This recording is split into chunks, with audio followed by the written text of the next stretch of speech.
Number one అంటారు. అసలైన number one Guru Kashi university.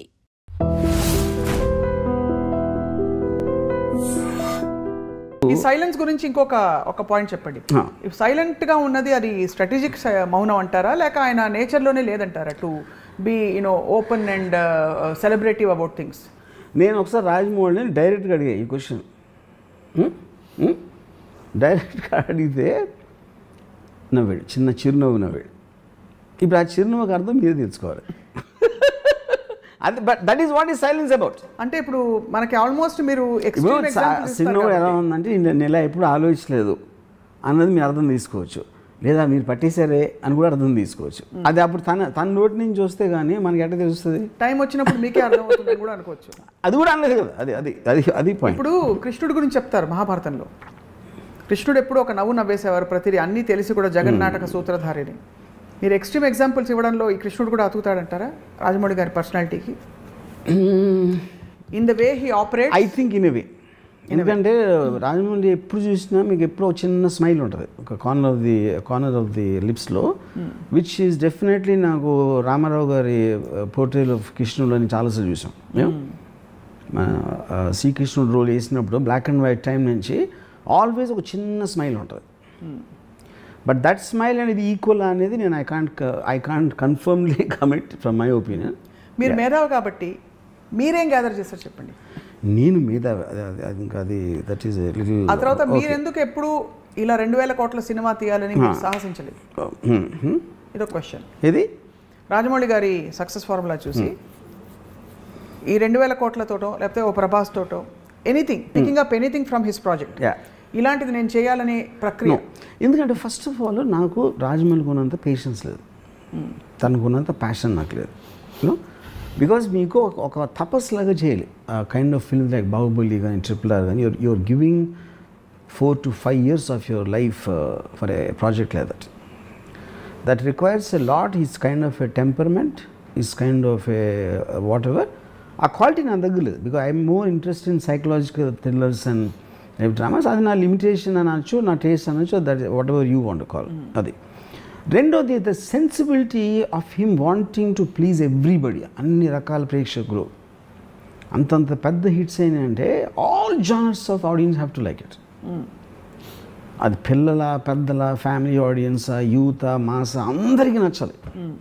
నేను ఆ నేచర్లోనే అందరికీ నచ్చే పని నేను ఎప్పుడు చేయను అసలు. That's in my very temperament, even in my interviews కానీ అవి ఏది కానీ. So that same thing will reflect to films. Yeah, so అది అలాంటిది చెయ్యలేను, ఎందుకంటే అసలు టెంపర్మెంటే లేదు నాకు. కరెక్ట్. సో ఇప్పుడు రామగోపాల్ వర్మ గారు 5 ఏళ్ల ఎగ్జాంపుల్ మీరే తీశారు. ఒక 4-5 ఏళ్ళు పెట్టి ఒక ప్రాజెక్ట్లో ఇన్వెస్ట్మెంట్ నుంచి మాట్లాడుతున్నాను, బిజినెస్ ఆస్పెక్ట్స్ అంతా సర్వస్వం ధారపోసి ఒక పెద్ద రిస్క్ టేకర్ అయ్యి దాన్ని సక్సెస్ చేయడం ఒక ఎత్తు అయితే, అదే 2000 కోట్లలో లేకపోతే 1000 కోట్లలో whatever the investment is, మనకి బోల్డ్ అని మల్టిపుల్ స్ప్రెడ్ అవుట్ చిన్న ప్రాజెక్ట్స్, వాటి కలెక్టివ్ ఇంపాక్ట్ ఓవర్ 4-5 years చూద్దాం. Would you compare them as equals or would you say అసలు కంపేరబుల్ మోడల్? 2000 కోట్లు ఒక సినిమా బడ్జెట్, లేదా 1000 కోట్లు సినిమా బడ్జెట్. ఆ 1000 కోట్లు మనం 5 ఏళ్ల పాటు ఒక ప్రాజెక్ట్ని కొనసాగించి తీసిన cinema. Correct. So you're investing all your eggs in one basket over 5 years, taking a very big risk and doing something very big. Versus చిన్న సినిమాలో ఒక 20-30 తీసేసి వాటిని కూడా మోడరేట్ హిట్స్ చేసి వాట్ ఎవర్ అల్టిమేట్లీ రూపాయికి ఎంత వచ్చిందో అది చూస్తాం. ఇక్కడ పాయింట్ ఏంటంటే, మీరు ఒక్క సినిమా అనేది ప్రోడక్ట్ అనుకోండి. What is film? Film is just a collective work of some people to create a product to put it out in the market. అవును. మీరు కొన్ని ప్రాజెక్ట్స్ 10 years ఉంటాయి. మీరు డ్యామ్ కట్టారు, ఒక పెద్ద కాంప్లెక్స్ కట్టారు, 100 floors కాంప్లెక్స్ కట్టారు, లేకపోతే చిన్న బంగ్లా కట్టారు. All of them are products. కానీ the effect of the 100-story building in an overall thing is going to be massive which will take longer time. Right. So ఈ అన్నిటినీ కూడా సినిమా అనే ఒక లేబుల్ తోటి ఈక్వలైజ్ చేయడం కరెక్ట్ కాదు అది. So you can't. ఇప్పుడు ఒక RRR కానీ ఒక బాహుబలి కానీ they are the equivalent to 100 films which are made in a certain 100 సినిమాలు తీయడానికి ఎంత టైం పట్టిందో ఒక్క సినిమా తీయడానికి అంత time పట్టిందంటే, but this one film is actually returning more than all these films put together. అదే అడుగుతున్నాను. అప్పుడు ఇప్పుడు జేమ్స్ కెమెరాన్ ఉన్నాడు. జేమ్స్ కెమెరాన్ టైటానిక్ తర్వాత he took 12 years to make his next film Avatar. You know that is his choice. Correct. నేను building కడితే తాజ్మహల్ కడతా, లేకపోతే రెడ్ ఫోర్ట్ కడతా, లేకపోతే 200 floors బిల్డింగ్ కడతా అని ఒక పర్సన్ విజన్ అవ్వచ్చు. నేను 100 చిన్న ఇళ్ళు కడతానని ఇంకోటి విజన్ అవ్వచ్చు. So there temperamental difference of the two people. So when you observe this as an so ఇప్పుడు ఏంటి, మీరు ఎకానమీలో కూడా చూసుకుంటే ఇప్పుడు ఎంత ఖర్చు పెడుతున్నావు వేరేగా, దాని నుంచి ఫైనల్గా ఇలా వస్తే ఎంత వస్తుందని ఆ క్యాలిక్యులేషన్ మీరు చేస్తారు కదా వాళ్ళు కూడా. అవును. So that remains, that is an investment thing which we always apply for any product. ఇక్కడ I have to ask you this question, although it's not reality. Second door లాగా ఇప్పుడు ఎనీ ఆఫ్ దీస్ ఫిల్మ్స్ అనుకున్న స్థాయికి work out కాకపోగా ఇప్పుడు ఎలా అయితే first look of ఆదిపురుష్కి విపరీతమైన negative response వచ్చిందో, అలాగా ఎనీ ఆఫ్ దీస్ ఫిల్మ్స్ అలా జరిగి ఉంటే what could have happened and I'm wondering. See, it is possible. అది జరిగింది కూడా. It's not that it didn't happen before. మీకు ఎగ్జాంపుల్ ఇచ్చాను కదా వాటర్ వరల్డ్. టైటానిక్ టైంలో టైటానిక్ కూడా become water world, water world కూడా బికమ్ టైటానిక్. అది తెలీదు. అవును. Chill you do it. You know ఇప్పుడు రాజమౌళి ఒక continuous track record of success అని మనం మాట్లాడుతున్నాం.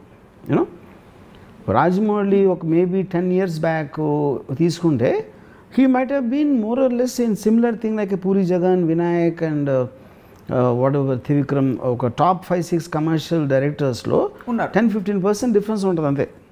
It is post Magadira is where the upward track began. Ippudu asalu difference em, ippudu I think there is no ante oka distance measure cheyadam chance ledhu ippudu. The kind of space he is in. You know, అది ఎందుకు వచ్చింది? He push the limits by himself. మళ్ళీ ఇంకో cinema తీద్దాం, ఇప్పుడు ఇంకో cinema తీద్దాం అనే యాటిట్యూడ్ నుంచి సినిమా తీద్దాం, అదే మొత్తం ప్రపంచం అంతా అబ్బురు పడిపోవాలి, నోళ్ళు తెరుచుకొని చూడాలి అనే ఒక అంబిషన్ విజన్ తోటి తీస్తున్నాడు. Which is not what anybody is doing. వీళ్ళ అందరూ తర్వాత చేసిన అందరూ రాజమౌళిని ఒక ఇమిటేట్ చేస్తున్నారు, కానీ you can't bring passion, you can't bring the original vision. Temperament తీసుకెళ్ళరు. ఆ టెంపర్మెంట్ లేకుండా ఇప్పుడు ఫర్ ఎగ్జాంపుల్ విఎఫ్ఎక్స్ ఉంది. విఎఫ్ఎక్స్ వాళ్ళు ఏం చేయరు, అందరూ వాళ్ళే ఉంటారు. విఎఫ్ఎక్స్ వాళ్ళు వాళ్ళే సెపరేట్గా ఉండరు. రాజమౌళికి సెపరేట్ విఎఫ్ఎక్స్ టీము, ఇంకోళ్ళకి సెపరేట్ టీమ్ అని ఉండదు. First of all that is a wrong thing. VFX team ఎప్పుడూ కూడా వాళ్ళకి ఇచ్చిన బ్రీఫింగ్ ప్రకటి చేస్తారు. ఎంత మీరు కరెక్ట్గా చేశారు, ఎంత క్లారిటీతో చేశారు అనే దాని మీద అది వంతుల వారిగా అవుతుంది. గబుక్కుని ఇచ్చేరాళ్ళు ఇలా ఉంటుంది, ఇది ఇలా ఉంటుంది, అది అలా ఉంటుంది అని చెప్పి continuously there will be a interaction with the makers. Right. అది రాజమౌళి ఆ ప్రాసెస్లో ప్రతిసారి దగ్గరుండి ఇది బాగాలేదు, ఇది బాగుంది, ఇది ఎలా ఉండాలి, అది ఉండాలి ఏదో చెప్తారు Rajamouli, which is what the whole point. అవ్వదు. సో ఇప్పుడు మీరు విఎఫ్ఎక్స్ టీమ్ తీసేసుకుని రాజమౌళి విఎఫ్ఎక్స్ టీమ్ పెడితే అది వచ్చేస్తుంది. లేకపోతే రాజమౌళి విఎఫ్ఎక్స్ టీం కన్నా అడిగేది వేరే సినిమా ఇచ్చాడు వాటి టీం తీసుకుంటే ఇంకా బాగా వస్తుంది అని అనుకుంటాం అనేది మూర్ఖత్వం. అప్పుడేంటి, మీరు చూసే కన్నులో ప్రాబ్లం ఉంది. విఎఫ్ఎక్స్ని ఓకే చేసే కన్నులో ప్రాబ్లం ఉంది, కానీ విఎఫ్ఎక్స్లో ఎప్పుడు ప్రాబ్లం ఉండదు. అతను technician, any technician will deliver exactly what you want if provided you have the clarity.